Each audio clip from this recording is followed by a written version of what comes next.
There are a lot of very strong weapons hidden across the Commonwealth in Fallout 4, and most of them are extremely easy to miss. So in this video, I will be showing you the best legendary weapons that you don't want to miss in Fallout 4. But before we start this video, if you're a fan of the Fallout games and the Fallout TV show, click the link in the pinned comment below to join my Fallout Discord server, where you can find other people to talk about all things Fallout with. So the first weapon on the list will come from Vault 81, which will be right here on your map. To get into Vault 81, you'll need to either give the Overseer 3 fusion cores or pass a hard speech check. So before doing this, you'll want to either grab those 3 fusion cores or use consumables to boost your charisma as much as possible. Once you're inside of Vault 81, look for the vendor Alexis, who will be on the right side of the vault. And here you can purchase the Overseer's Guardian Rifle. This is a very powerful weapon due to its high base damage and the legendary perk on it, which will make it fire an additional projectile every time you pull the trigger. That second bullet will not come from your ammo reserves, and it's considered to be a free bullet. So this perk will double your ammo supply and your damage for free. The next weapon on the list can also be found at Vault 81. All you'll need to do is go outside of the vault and sit in one of the chairs that will be at the camp outside of the cave entrance, and then wait for the vendor Cricket to arrive. Vault 81 is one of the 3 possible locations that this vendor will spawn at, so it's easier to go here and wait for her to come to you.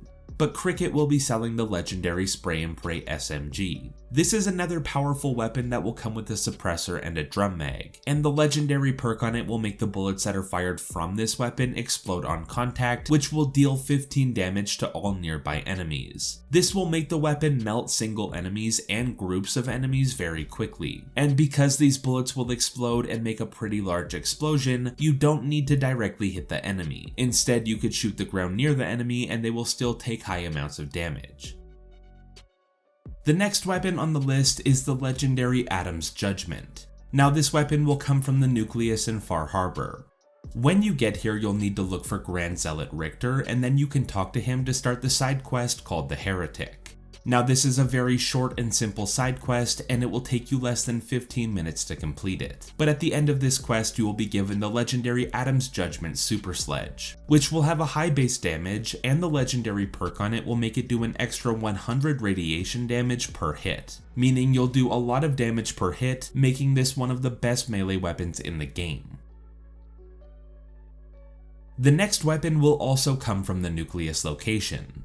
To get it, just talk to the vendor Brother Kane, and he will be selling the legendary Kiloton Radium Rifle. Now the perk on this weapon will be the same perk that's on the Spray and Pray, which will make bullets explode on contact, dealing 15 damage to all nearby enemies. But the Kiloton Radium Rifle will do a bonus damage type. Because it's a radium rifle, that means it will do normal damage and 50 radiation damage per hit, and then an extra 15 explosive damage because of the perk on it. This will make it good for doing a lot of damage, but also spreading radiation damage to groups of enemies. The next weapon on the list will also be found in Far Harbor, and it can be found at the Echo Lake Lumber location. When you get here, you'll need to clear out all of the ghouls, then look for this ruined building. Then make your way to the attic of the building, and here you'll find a red chest with the legendary Harvester weapon inside of it. This is a very overpowered weapon, and it's easy to miss it. The Harvester will have a low base damage, but it will also have a very fast attack speed, and it will act like a chainsaw. So even though you'll only do small amounts of damage to your enemies every time that you hit them, you will still hit them many times in a short amount of time. And the perk on this weapon will give you a chance to stagger your enemy every time that you hit them, which will result in you stun locking your enemies so they can't fight back. To get the next weapon on the list, head over to the Dunwich Borers location, which will be right here on your map. When you get here, you'll need to fight through all of the raiders and ghouls and make your way to the underground tunnels. And at the end of the tunnel, you'll find this hole in the ground full of water. Now, if you're in power armor, you'll need to get out of it, then jump in and swim down, and here you'll find Kremvh's tooth.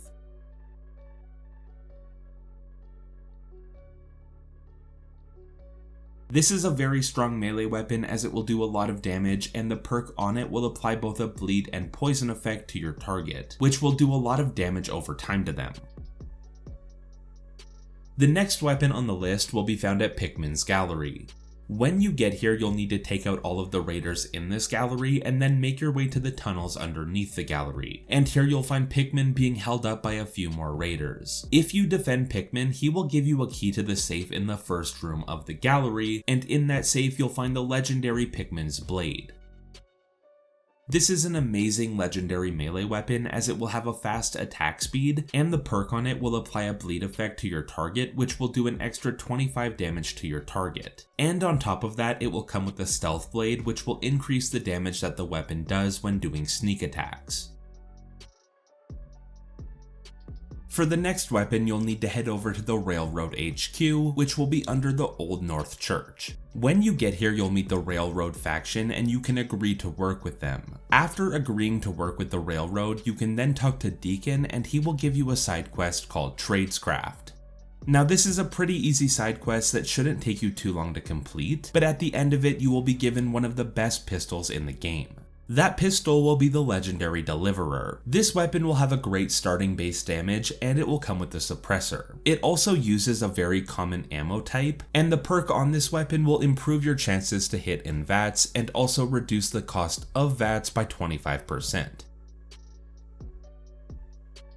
To get the next weapon on the list, head over to the Cambridge Police Station, which will be right here on your map. When you get here, you'll need to help the Brotherhood of Steel fight a big horde of ghouls. And then after that, you can talk to Paladin Dance, who will ask you for your help. Agreeing to help him will start a side quest, and after that side quest, you will be given the legendary Righteous Authority laser rifle. Now this weapon is a beast as it will do a lot of damage, and the perk on it will make it do even more damage if you're using it in VATS. The perk on the Righteous Authority will make the weapon do double damage on critical hits, and it will fill the critical meter 15% faster. So you can get critical hits in faster and they will do double damage, making it easy to quickly take out difficult enemies. But even outside of VATS, the Righteous Authority will still be a very strong weapon.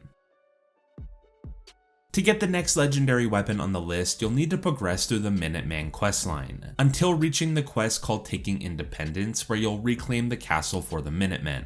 After this, you'll need to leave the castle for 3 days. Then when you return, a new NPC will be at the castle named Ronnie Shaw. She will give you a follow-up side quest called Old Guns, which will take you underneath the castle. Then when you finish that side quest, Ronnie Shaw will turn into a vendor at the castle, and she will be selling the last-minute legendary Gauss rifle.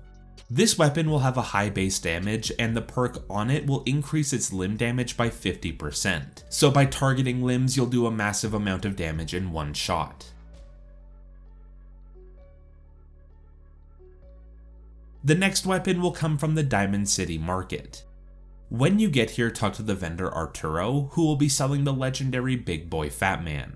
Now this weapon will do a lot of damage just like every other Fat Man, but the Big Boy will have a perk on it which will make the weapon fire 2 mini nukes every time you pull the trigger. Meaning every time you shoot this weapon you'll fire 2 mini nukes, which will do a lot of damage.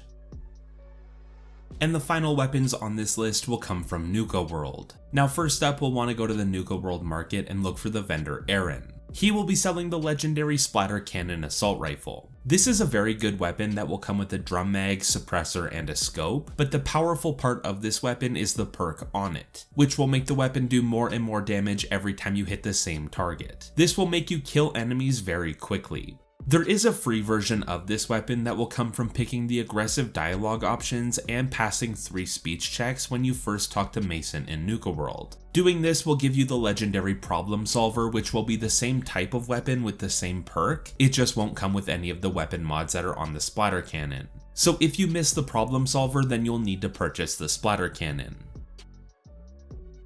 And the last weapon on the list will become available once you complete the main storyline of the Nuka-World DLC.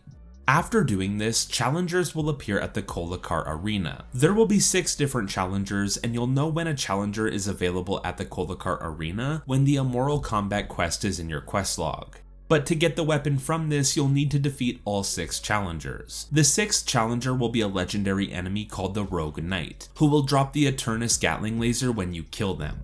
This is a completely broken weapon because the perk on it will make it so you never need to reload the gun. But because this weapon uses fusion cores for ammo, you'll have unlimited ammo forever from just one fusion core. It also does good damage per shot, making this a very overpowered combination.